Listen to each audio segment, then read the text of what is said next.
so folks can watch there.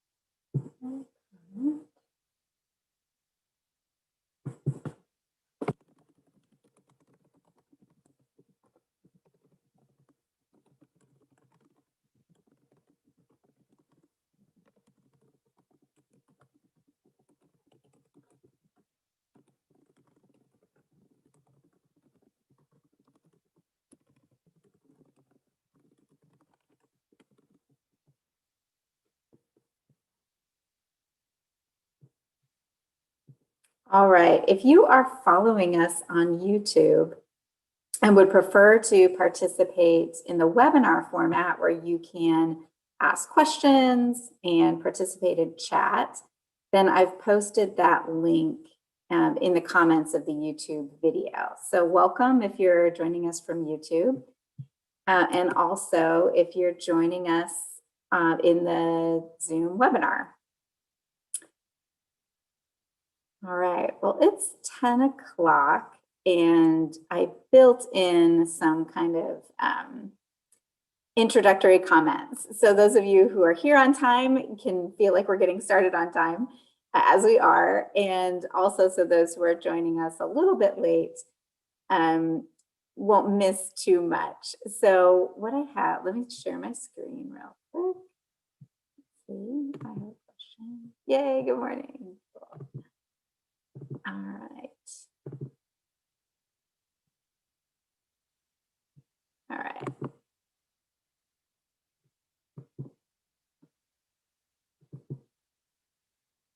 Okay, so if you came here for the Bible as literature, you are in the right place.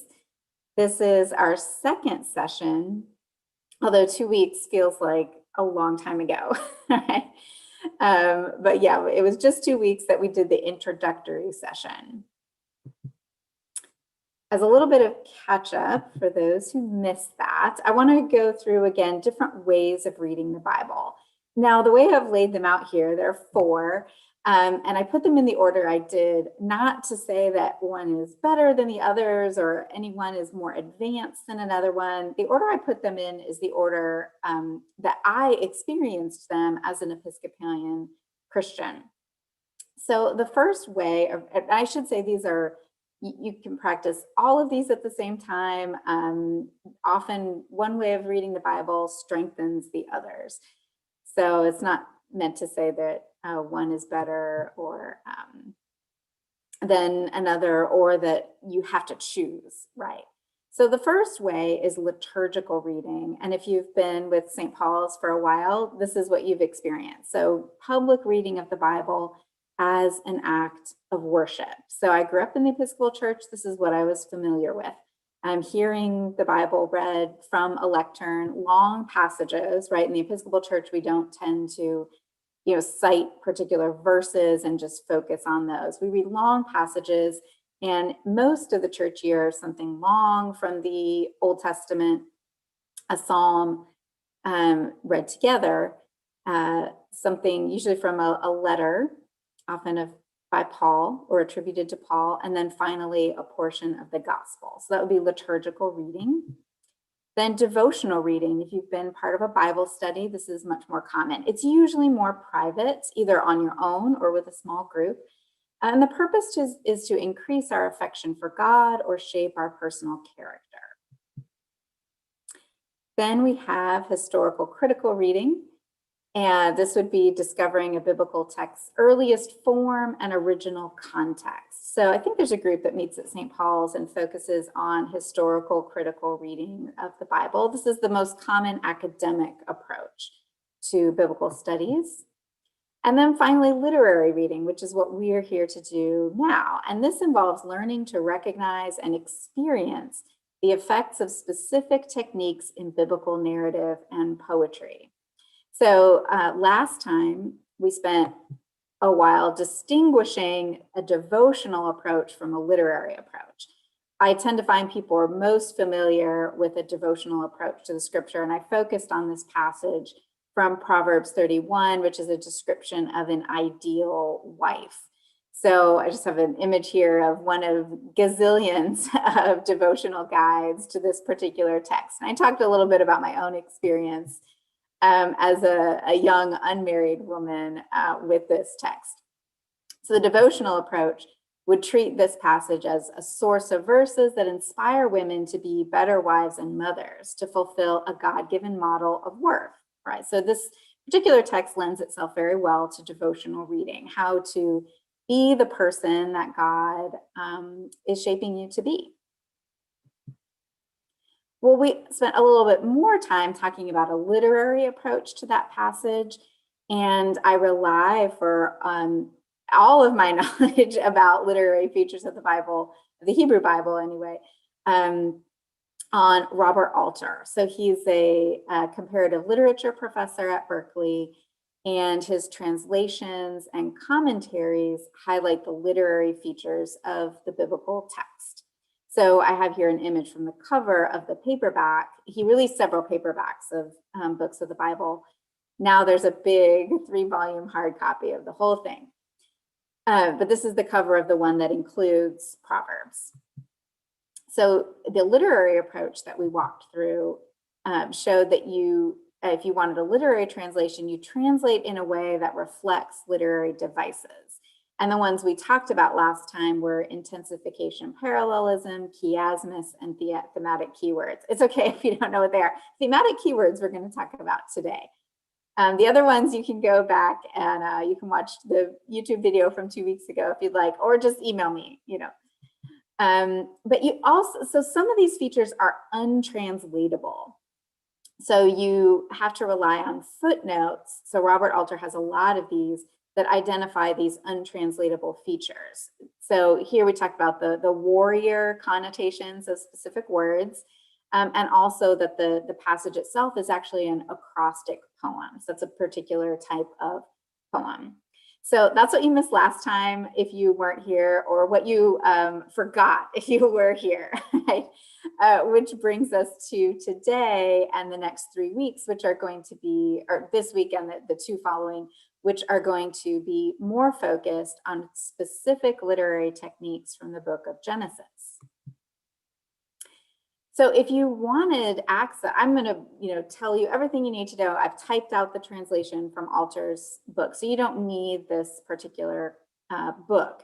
But if you'd like to buy the least expensive version of Alter's translation of Genesis, there might be a volume that's just Genesis. I think there is. I'm not sure if it's still in print. But the 5 books of Moses has Genesis, well, the first 5 books of the Bible. And Evelyn actually emailed me last time to say she'd found an inexpensive used copy at Alibri Books. So I put that in the chat, that recommendation. It's Alibri, I think. Anyway, so you could get your hands on a copy. So today we're talking about two very similar techniques. Actually, the second one is kind of like a subset of the first. So a deliberately restricted vocabulary, I'll define that, and thematic keywords, which we met briefly last time, but we'll look at a stronger example. Next time, we'll focus on type scenes and narrative symmetry. So this is stories that appear very similar. Why does biblical literature do that? And then lastly, my favorite technique, delayed narrative exposition. All right, it's very fitting that I say that I'm delaying that one till the very end. That's part of the technique itself. So stay tuned 2 weeks from now. But today, our main technique is a deliberately restricted vocabulary. So if you think of someone's vocabulary, some people have a large vocabulary, right? You do not want to play Scrabble with these people, right? They know a lot of words and they use a lot of words, and often that is a modern standard of good writing. But if someone restricts their vocabulary, it means that they use a smaller kind of word bank for their writing and speaking. And when we say, this is important to me, deliberately restricted vocabulary, that means they do it on purpose, right? They might know a lot of words, but they choose to use a very select few. Now, this is important. One of the trick questions I use with my undergrads is, why do biblical authors use a small number of words? And one of the trick questions answers is because back then they just didn't have enough words. They were impoverished. That's not true. Okay. Now, they don't have any. Modern English has a lot of words for historical reasons. We've absorbed words from a variety of cultures. So some languages do have a bigger word bank than others, but here I want to stress that it's a conscious choice and not just that these authors had too few words at their disposal, like they were, cavemen or something. So it's not a sign of a primitive stage of language development. It's a sign of a sophisticated, chosen literary technique. So just to define it a little bit, this just means using a few keywords repeatedly rather than using diverse synonyms, rather than mixing it up. So I'll give an example. So synonyms just means words that are different but have the same meaning. So today, if someone were submitting the book of Genesis, to an editor, I'm sure the feedback they would get would be mix up your words. So you use multiply here. The next time you want to express that same concept, say increase. And the next time, say grow, and grow the population, not multiply. And the next time, say reproduce, if you mean biological multiplication, right? But someone who has a deliberately restricted vocabulary would not mix it up. They would say multiply, multiply, multiply, it's next, right? Multiply. They would use the same word over and over again for a specific reason. Now, I do want to say that it's not the exact same word. It might involve a form like present tense versus past tense or singular versus plural. So in practice, you might see multiply once, multiplies, multiplied, and then back to multiply. Okay, so it's not necessarily the exact same form of the word that repeats, but it's the same root word. So I have 3 examples of deliberately restricted vocabulary. The first is the word pangs. And here I've included the transliterated Hebrew, just so you know, okay, that we're not making this up. This isn't something that Alter has introduced in this case as the same word. So at the end of Genesis chapter 3, God, or the Lord God, I try to use the English equivalent of what version is for God's name is used. So the Lord God comes to the man and the woman, and the man first, I guess, it says, what happened? How did you know you're naked? That kind of thing. He says, well, the woman who you gave to be with me gave me fruit and I ate. My eyes were open. Then he goes to the woman and said, what happened? He says, oh, the serpent gave, encouraged me to eat the fruit or whatever.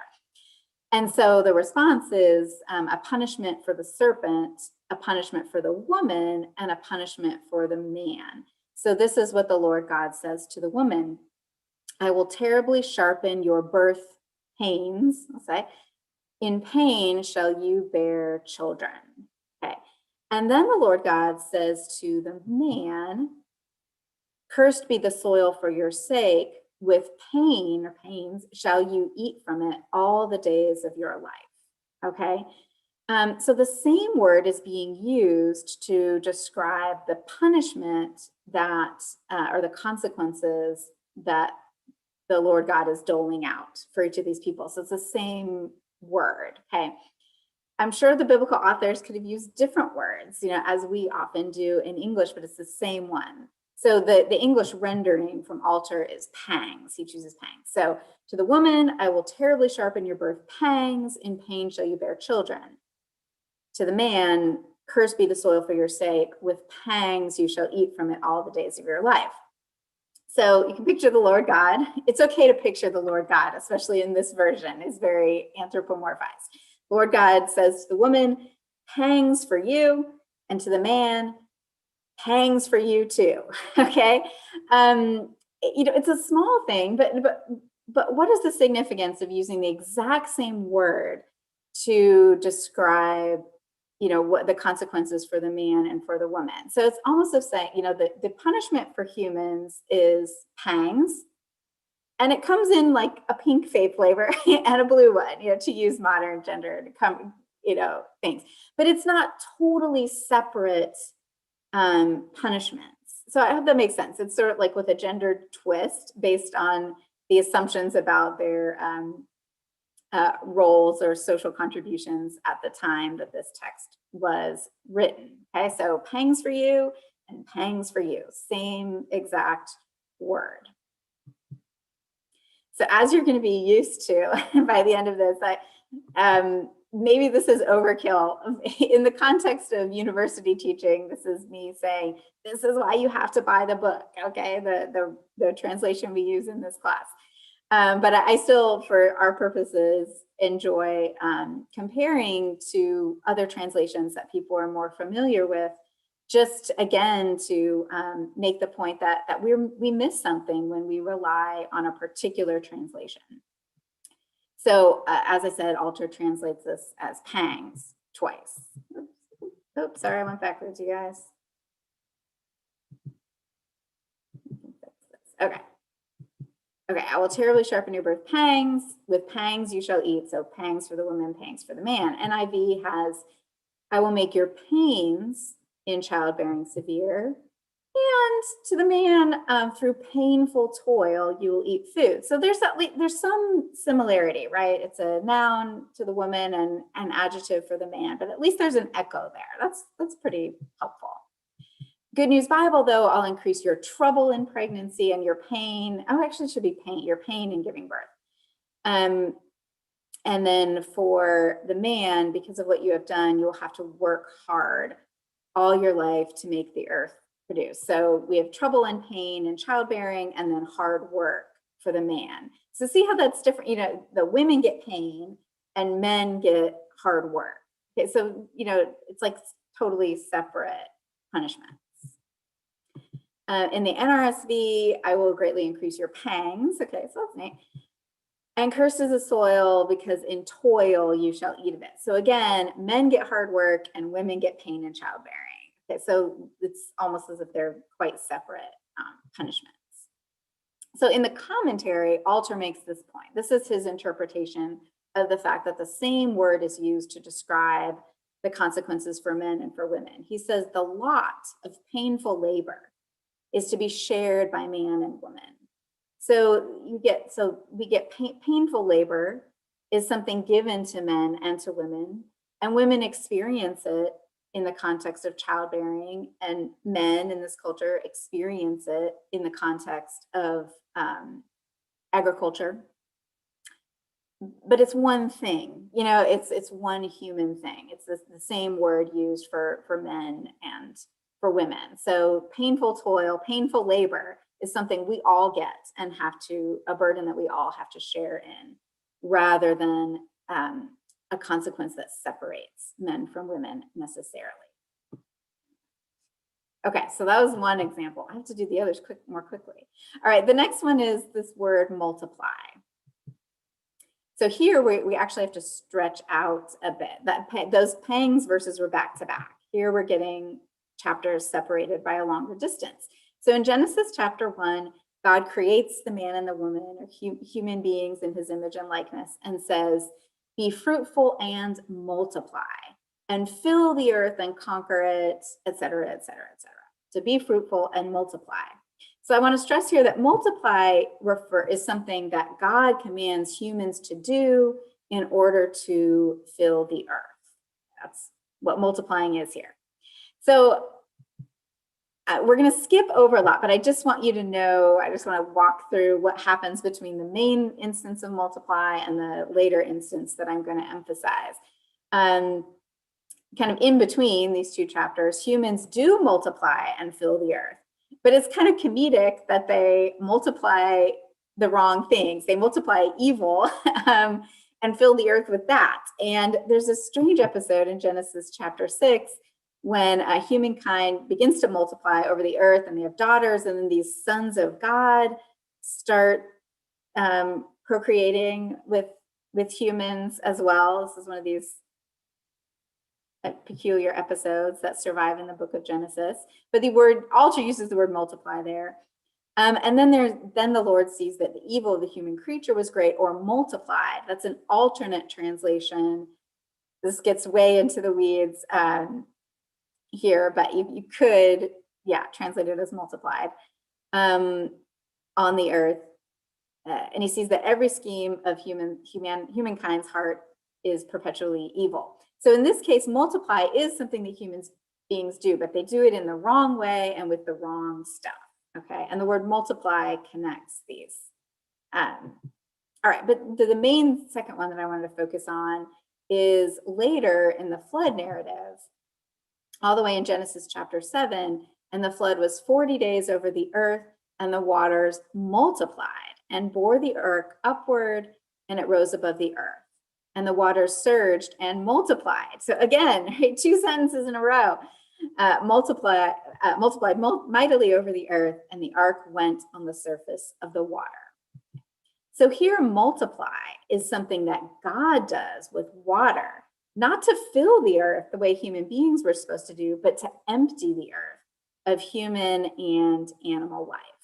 So this is just one of many examples that link the creation story with the flood story to show that the work of the flood is to very precisely undo every step of the creation narrative.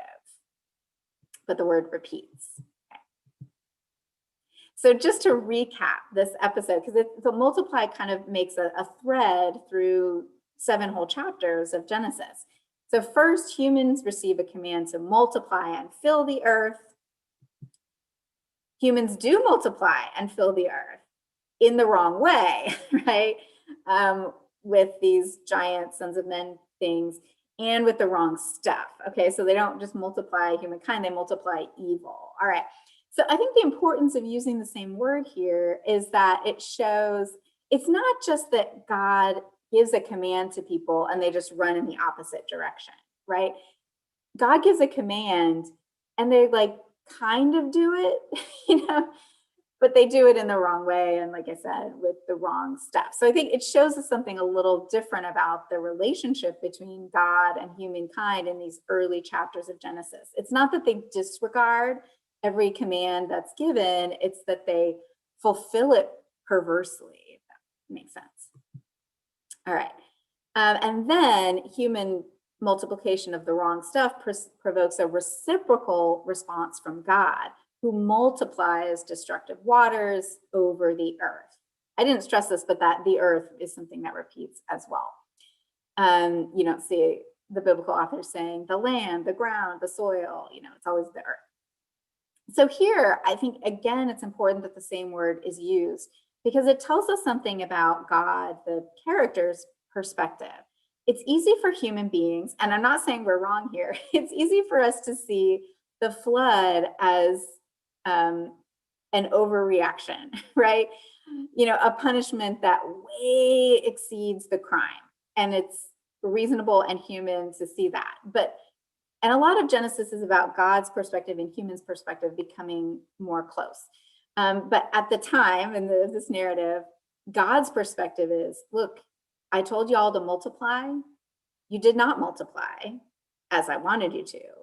So I'm going to multiply, right? I told you to multiply A, you multiplied B. So I'm going to multiply C, right? In this case, waters, right? So it really shows us that what looks like a brutal response from God perhaps feels, from God's perspective, like a reciprocal equivalent response. He wanted them to multiply, they didn't. And so he's like, well, I've got to multiply as well. If you're not going to multiply and fill the earth, then I'll multiply and fill the earth, right? And I'll do it with water though. Yeah. Okay, so as you can imagine, to me, this echo is just tremendously important that they chose the word multiply here. So altar says, I've just done be fruitful and multiply in Genesis 1 and in Genesis 7, and the waters surged and multiplied mightily over the earth. Over in the King James Version, we have, Over in King James Version, we have be fruitful and multiply. Okay, that's a familiar quote. But then, and the waters prevailed and were increased greatly upon the earth. Okay, so we don't get that echo. NRSV, which is what we use for worship, be fruitful and multiply, and then the waters swelled and increased again. Over in the Message, we have reproduce, okay, for a translation of multiply. And then the waters kept rising and the flood deepened. Okay, so lovely description, but again, no echo of these words. Okay, so the effects of a deliberately restricted vocabulary are that we're able to hear echoes within and between stories. They create a thread to follow through a long narrative. So Genesis and the flood, it's 7 whole chapters. And I think this is part of the effect too. They surprise the reader with subtle shifts in meaning or in the connotation of the same word. Okay, so multiply in Genesis 1 is a good thing. But as we go on, it becomes a bad thing, and then it becomes a destructive thing. So, it's a creative thing in Genesis 1, it's a destructive thing in Genesis 7. Okay, so I think that's just, part of the pleasure of reading biblical literature, right? You see here the same word in a new context with new meanings and new, I say connotations here, but sort of, shades. One more example, this one's shorter. Appeared or appears. Okay. So in Genesis chapter 1, on the 3rd day of creation, we have this, and God said, let the waters under the heavens be gathered in one place so that the dry land will appear. Okay, so this is an act of creation. All of the world is water. The water kind of recedes and we get dry land. Then flash way forward to the end of the flood narrative. Noah and his family and those animals have been floating on the ark, and the water level lowers gradually. And there's this moment, it's beautiful to picture, right? When the water level recedes just enough that the tops of mountains start poking through. Okay, so I imagine they look like islands. This is the best image I could get. So at the end of the flood, the waters continued to ebb until the 10th month. On the first day of the 10th month, the mountain tops appeared. So that same word is used. Now, let me go into this here. I think the effect of using that same word shows that. So this is just a reminder. When waters are gathered on the 3rd day of creation, dry land appears. And when waters recede at the end of the flood, dry land again appears. Okay, same word. So I should let you ponder for a second, right? What is the impact of using the same word? Well, I think one of the implications is that when at the end of the flood, the feeling should not be just, phew, the flood is over, right? But it should be those mountaintops, right, are a sign that creation is starting all over again. Okay, so it's not just that, okay, thank goodness this flood is over. It's like, oh, again, it's happening all over again. Water is receding and dry land is appearing. So in the context of Genesis as a whole, it shows us that God's first attempt at repairing the world is to start creation all over again, almost completely from scratch, right? That's God's first instinct. And that's actually going to be a recurring theme in the book of Genesis. So, what's the best way to repair the world? Is it to start over from scratch, or is it to work with the stuff you've got, right? And here, this is the solution. Wipe everything over and start creation all over again. So by using the word appeared, it's communicating to us that this is a new creation. This is a new beginning and not just the ending. And that this is God's method here is to recreate and not just to keep on going. Now, later in biblical narrative, God keeps on going. God has to learn. By the end of Exodus, it's like, I can't keep wiping everybody out and starting over again. Let's just work with what we've got. But for now, this is what he tries. All right. So as you can imagine, Alter intentionally uses the same word. So let the waters under the heavens be gathered in one place so dry land will appear. And then the waters continued to ebb until the mountaintops appeared, okay? Over in the Complete Jewish Bible, we have let dry land appear, and then the tops of the mountains were seen. Okay, so not the same word. New Living Translation, appear, but then the mountain peaks became visible. Oops. I don't know how I did that, you guys. Sneak preview.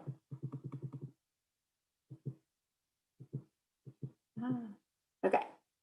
But NRSV, this is what we use. It gets it right. Okay, let the waters under the sky be gathered into one place. Let the dry land appear and the tops of the mountaintops appear. All right, so we get this in liturgical reading. Okay, so just a reminder again, the effects of deliberately restricted vocabulary. One, that we get to hear echoes within and between stories. And they also create a thread for us to follow through long narratives. So this is true of multiply, but also true of appeared. Okay. So those are three examples of, just broad examples of what I've called it, or following altar, a deliberately restricted vocabulary. So biblical authors choosing to repeat the words pangs, multiply, and appeared, rather than introducing synonyms for those words. So we're going to move on to a kind of a subset of deliberately restricted vocabulary, only instead of looking at it just, repetitions like we did with pangs, back-to-back repetitions, or these echoes across long narrative stretches. We're going to focus just on one chapter of Genesis, and that's Genesis 39. And we're going to see a couple examples of thematic key words. Okay. So these are significant words that repeat often throughout a short narrative episode or a poem, and often with several shifts in meaning. Okay. But they kind of form a theme that we're able to track through the narrative. So we're going to see how these appear in the story of Joseph. This is an image of Joseph and his multicolored coat. And the words that we're not going to do the first two, but just so you get a sense. So in Alter's translation, the word succeed repeats 3 times, which is a lot for one chapter. The word all repeats 7 times. The word hand repeats 8 times. And again, this is assuming I haven't miscounted. I might have missed 1 or 2. And the word house is 15 times. Okay, so if you turned in Genesis chapter 39 to an editor, they would say, why are you using the word house in a tiny chapter 15 times? Okay, so as you can understand, translators, modern English translators, really try to cut back on a lot of this repetition because it sounds strange to modern audiences. All right, so just as a recap of Joseph's story. So we're talking about Joseph, not Joseph, the husband of Mary. We're talking here about Joseph, the favorite son of Jacob. So I guess Benjamin is younger, but here it's a little blurry just because it's from a small image, but we have Joseph's story. If you want to follow, if you can follow visually, in the actually the upper right-hand corner, it reads as kind of a circle. We have Joseph's. You can see Joseph is the youngest one pictured here. He's being placed in a well by his mean brothers. So actually, he's a favorite son of Joseph. His brothers sell him. First, they're like, let's kill him, and then one of the brothers says, no, let's just sell him. So they sell him to slave traders, which is what you see in the upper left. But when he goes to Egypt, he's sold into Egypt, and he rises to a position of responsibility in the household of a man named Potiphar, who's a wealthy Egyptian. So just below, you can see an encounter that he has with Potiphar's wife. So Potiphar's wife accuses him of assault, and then in the lower portion of that picture, you see him in prison. So he gets thrown in prison for that, but he's trusted there. The prison warden is like, this guy is great, so he kind of has this function as a servant there, and he gets a reputation for interpreting dreams. And one of the people whose dreams he interprets returns to his position in Pharaoh's household, and Pharaoh has a dream that needs some interpretation. And he's like, oh, I bet this guy in prison who can do that. So that's how Joseph gets out. So we're looking at Genesis chapter 39, which is just the middle portion, well, for the most part, his experience in Potiphar's house. So that's Joseph's story overall. So we're going to look at two examples. Let's see, there's a question. Yeah, I know, this is true. So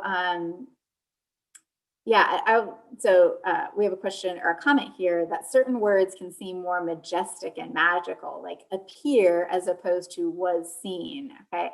And it's true, so they do have a different feel to them. And yeah, was seen, I think, is interesting because it suggests, like, we're talking about the mountaintops here, a very, like, only a human perspective. Like, I'm on a boat and I see the mountaintops, you know, but when it says they appear, I do think it communicates this sense that the audience for that appearance is not just the person on the boat, but, you know, the cosmos, right? Maybe even God, you know. So I think that's really true.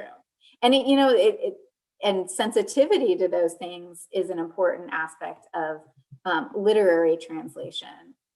Not just figuring out what it means, because does it mean they were seen? Yes, mountaintops, they were unseen because they're underwater, and now they're seen, right? But there's so many different ways that you can say that. Okay, so the example, we're going to look at two examples, hand and house is going to be next.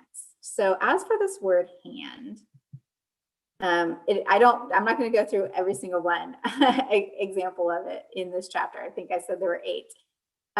But broadly, we'll see that it can signify the temporary physical power that others have over Joseph. But also metaphorically, it can signify the position of responsibility and trust to which Joseph consistently returns. Okay. So the image I have here is, just a Renaissance image of Potiphar's wife, but it's great because, her hand is on his garment, right? And so for a short period of time, she will have the upper hand over his life. But in the long term, things will be in his hands. Okay. All right, so I'll walk through a few of these examples. So in the start of Genesis chapter 39, Potiphar buys Joseph literally from the hands of the Ishmaelite slave traders. So here the function, so the hands, it's kind of neat. It signifies to us that Joseph is someone else's property. Now, I think that this is a great example. There's sort of a metaphorical, but also a physical dimension to these hands. So from the hands just means from their possession.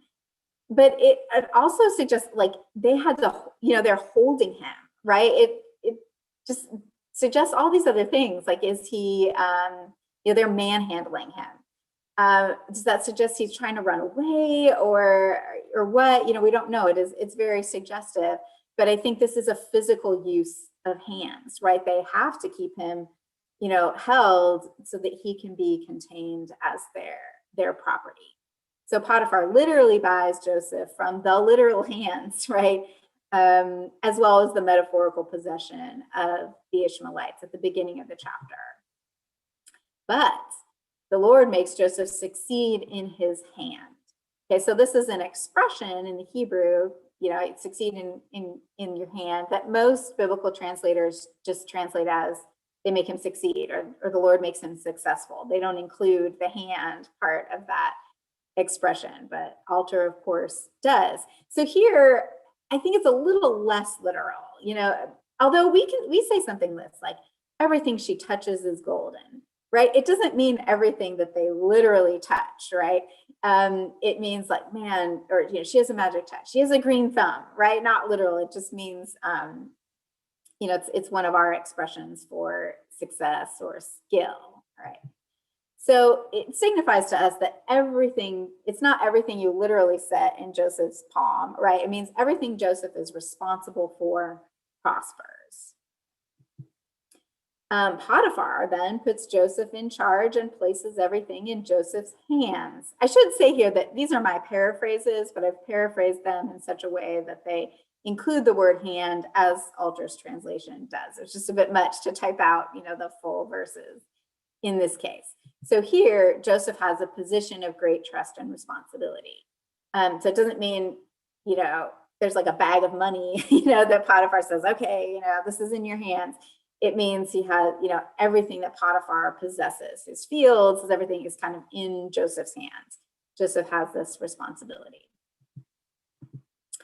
But Potiphar's wife tries to seduce Joseph, and he runs away and leaves his garment in her hand. Okay, so here, this is a physical hand, right? A physical garment and a physical hand. And then when she sees the garment in her hand, she lays it beside her and shows it to others. Okay, so here it is physically in her hand, but it also signals to us this power that she has over his life, right? So she makes this claim that he's attempted to assault her, and he ends up in prison for that. Okay, so it's a physical hand, but with a lot of potential, right, for temporary power over Joseph's life. But the prison ward then places all the prisoners in Joseph's hands, it says. So he returns to this position of trust.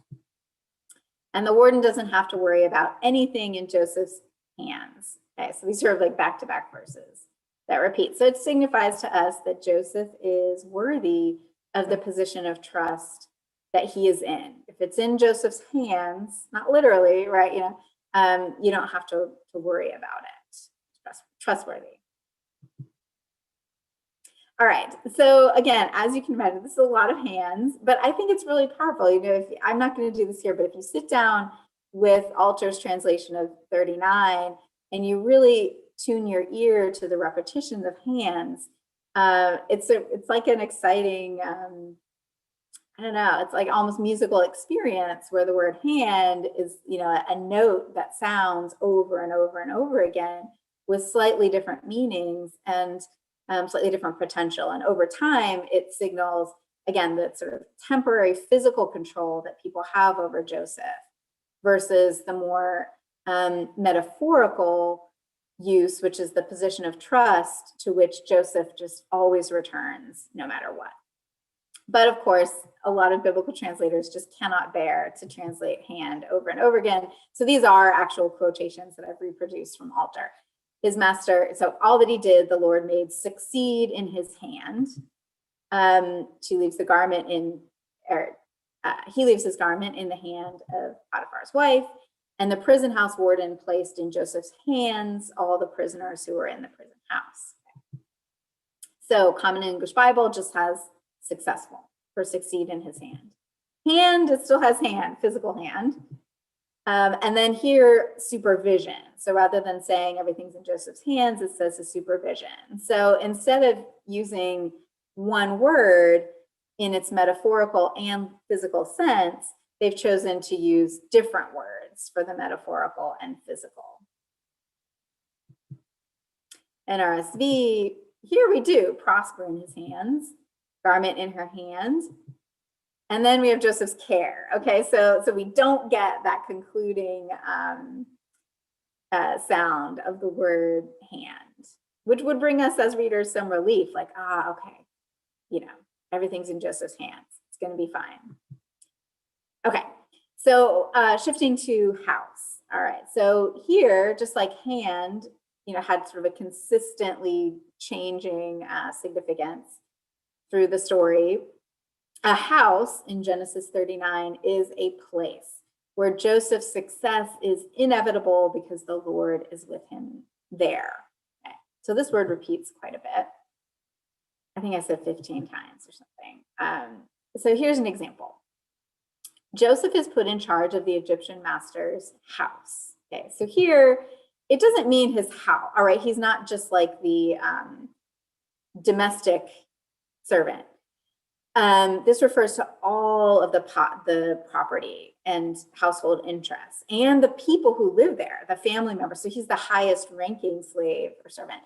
We might say his master's domain. Okay, so it doesn't mean just the place where he lives. It means his household. It means everything, including the people who are household possessions, including his wife. So here, this is a quote, just to really make this point. It has the word house over and over and over again in one little quote. So one day Joseph came into the house to perform his task, and there was no man of the men of the house there in the house. Okay, so this is one of those instances where you read it and think, you must know this is deliberate, right? This is not a mistake to repeat this word over and over and over again. There's no men of the house, meaning of the household, in the house, meaning the physical structure, okay? So it's almost like the author is having fun with how many meanings this word house can have and how many different ways that it can be used. All right, so here it refers to the literal dwelling place of Potiphar as well as to his household members. Okay, so the men of the house doesn't mean the men who live in that building. It means, the field workers, all those people. So Potiphar's wife laid out Joseph's garment by her until his master returned to his house. Now, this is amazing. I think what I've said here is that here it means so the master is literally coming home to his dwelling place. That house is also shorthand for the master's property, which includes his own wife. Okay. So the master comes home to his house, meaning physically he's coming home, but he's also coming home to his wife, who is his household property. So it's a real genius use of this word, to mean both the physical structure and all the things that go with the household. Okay, so great double use of this word. So I'm fast forwarding to the end of Genesis chapter 39, when Joseph's master took him and placed him in the prison house. Okay, so all translations that I know of do not say prison house. This is a very literal rendering of the Hebrew word that includes this. So examples from English would be jailhouse, right? We say that, or outhouse, right? That we incorporate the word house, or we pair it with some kind of prefix that tells us what kind of house it is. So here, the idea is if Joseph is in a house, what's going to happen? It's like a clue, like he's going to do fine, right? He's going to become successful. When Joseph's in a house, he's going to succeed, right? So here it's a clue that Joseph's story is not over yet. Okay, so if he's in a prison house, that's a good sign. Okay, he's not just locked up in prison with no hope. He's in a prison house. And when Joseph's in a house, good things will happen. All right. So in Genesis chapter 39, I've grouped together just a few verses, 3 verses, but lots of examples of house. Okay. Look, there's 3, and it happened from that time. Potiphar put Joseph in charge of his house and all that he had. And the Lord blessed the Egyptian's house. So again, this is not that he made the roof of the structure rain resistant, right? It means everything he has for Joseph's sake, and the Lord's blessing was on all that he had in house and field. Okay, so here house means kind of, like in the domestic sphere and also the agricultural. But again, just to give you the sense, like house gets used a lot, okay, 3 times and with slightly different meanings, right? Meaning household, but also in that last instance, I think house and field. Okay.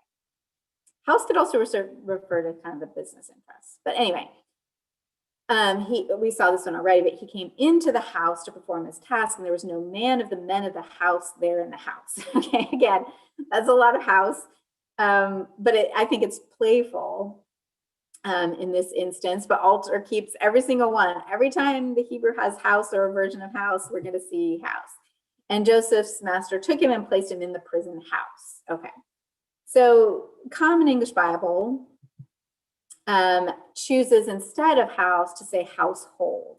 Now that at least it includes the word house in it, like as part of its root, but it's refusing to use the same word. I would say that, I think NRSV does it, although I didn't reproduce, that third household really should be house, because household already kind of includes the idea of the field. But anyway, it uses household to communicate to the reader that this is what's meant. It doesn't mean the physical house. So rather than play with different meanings of the word house, it's chosen to clarify the large sense of house by using household, and the small building sense of house by using house, as we have here. So when Joseph arrived at the house, okay, meaning like the physical structure, none of the household's men were, and then it just says we're there, right? It doesn't say we're there in the house, okay, because that's a lot of house, all right? So again, instead of repeating house or a version of house 3 whole times, it can only bear to repeat it twice. And even then, in different ways. Again, rather than play with the different meanings of house, it's clarified the concrete use of house as a structure, and the more metaphorical use of house, it's translated as household. So the men of the household. Not necessarily men who live in the physical house. They probably have their own, shelters. Okay, and then here, right, it doesn't use prison house, it just says jail. Okay, so again, that's very common. Although I'm like, if you're using jail, you could have said jail house, but they didn't. Okay, NRSV, again, this is what we use for worship here at St. Paul's and in many Episcopal churches. Here they did, okay, it does use house. From that time, he made him overseer in his house and over all that he had, or blessed the Egyptian's house, all that he had in house and field. Okay, so it does. And of course, here again, this is someone who cannot bear to repeat house 3 times. So it just says he goes into the house to do his work. And then it doesn't say there was no man of the men of the house. It says there was no one else. Part of that might be for gender, because NRSV, when it can avoid gendering, it chooses not to. So it uses no one instead of men of the house. So maybe that's why. But I also think, just like house is enough. No one else was in the house. Okay. So only repeats house once. And then here, of course, it just says prison. It does not say prison house. All right. So I'm going to conclude with the same questions to ponder that I ended with last time. So just as a quick, I'll talk you through a review. We focused really on one main technique, which is the deliberately restricted vocabulary, which means that biblical narrative in this case, instead of coming up with a range of synonyms to use over, whether it's from Genesis 1 through Genesis 8, or just within Genesis chapter 39, instead of mixing up the words or cutting back on using the same word over and over again, it uses a single word. And the purpose of that, or the effect on the reader, first of all, is so you can hear those echoes, you can follow a thread, so you can be surprised and delighted by subtle shifts in meaning, whether across a large period or just within Genesis 39, or just within like one sentence, right? 3 examples of house or hand or whatever, like back to back, meaning slightly different things. So it's part of the pleasure of biblical literature that it uses very few words to communicate a whole heck of a lot. So my questions here then are, again, same as last time. When we as readers or translators put more emphasis on the meaning of biblical words than we place on their style, what do we miss? Okay, so if our focus, we go into it is, here's a Hebrew word, what does it mean? Oh, it means appeared. Oh, it means multiplied. Oh, it means increase. So none of the translations that I've shown you is erroneous. Like none of it is wrong. They didn't misunderstand the Hebrew. And I'll say this is great, that a lot of times if all you want is, what the words mean, we have whole teams over generations and generations of biblical translators. There are some things that we can, debate heatedly about. I'll say one, whether a diakonos applied to women should be translated as servant or deacon, you know? So there's a lot of heated debate surrounding translations still today. And there are lots of uncertainties. There's some words that appear once and only once at all in the history of the world, you know, in a piece of biblical text. And we have to say, what does that mean? So I don't want to downplay translation issues, but I want to say that, you know, in general, you know, most translations, most modern translations are quite good. But if our, you know, if we go into wondering what does it mean rather than, you know, where's the fun, you know, is one way to put it, then we'll come to a different conclusion. So when we emphasize style, we see things that we don't see when we just focus on meaning. And, you know, one of those things is that biblical literature is playful and fun, you know, not just a moral lesson. So we might miss that. And also, we might miss something about God. So what does attention to the Bible's literary features reveal to us about God? You know, that's kind of the big question here. Maybe it reveals that God is fun, you know, or maybe, you know, maybe it reveals this is important, that God communicates through very few words. Now, for us as Christian readers, it can mean God communicates, you know, puts a whole lot in the logos that is in Christ. But this applies to readers just of the Hebrew Bible as well. Paying attention to these literary features reveals something about God. And it reveals too how God develops as a character in the course of narrative.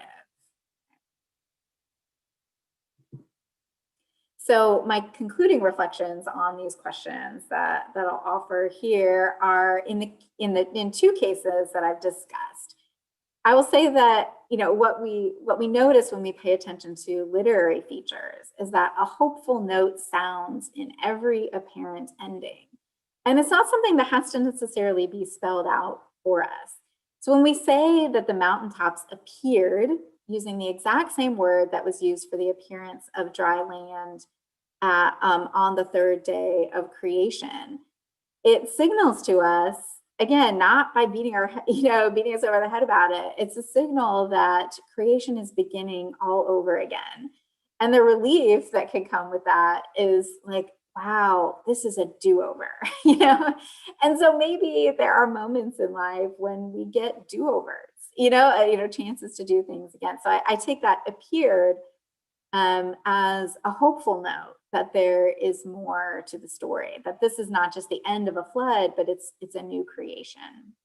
In the case of the Joseph story, again, he ends in the prison house. And I can almost picture oral delivery of this, you know, and Joseph's master had him sent into the prison house, you know, and the audience says, oh, you know, we've got this, right? So it's not just, and Joseph was thrown into prison. Ugh, you know, well, we'll see what happens next time, guys. You know, it's not quite that ending, right? Just the fact that it's a prison house, you know, not just a jail or prison, is that note of hope that sounds. So that's the conclusion of deliberately restricted vocabulary, and then that subset, the thematic keywords. Next time, we'll be talking about type scenes and narrative symmetry. So we'll get to this question of, instead of focusing on particular words, we'll focus on narrative patterns that repeat with subtle differences, in this case, throughout the book of Genesis. I'll hang out we have a few more minutes before 11. So if there are any questions, feel free to post them using the Q&A function. And I am here to answer them.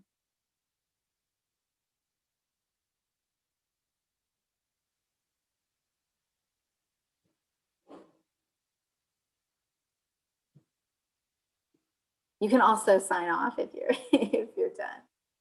It was great to spend this time with you.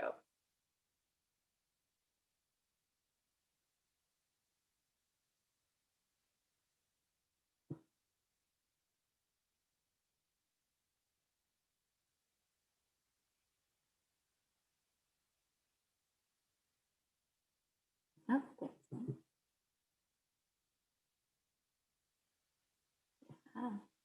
Okay, yeah, so this is great. Yes, I know. Hey, so this is great. So I'll respond to Haley real quick.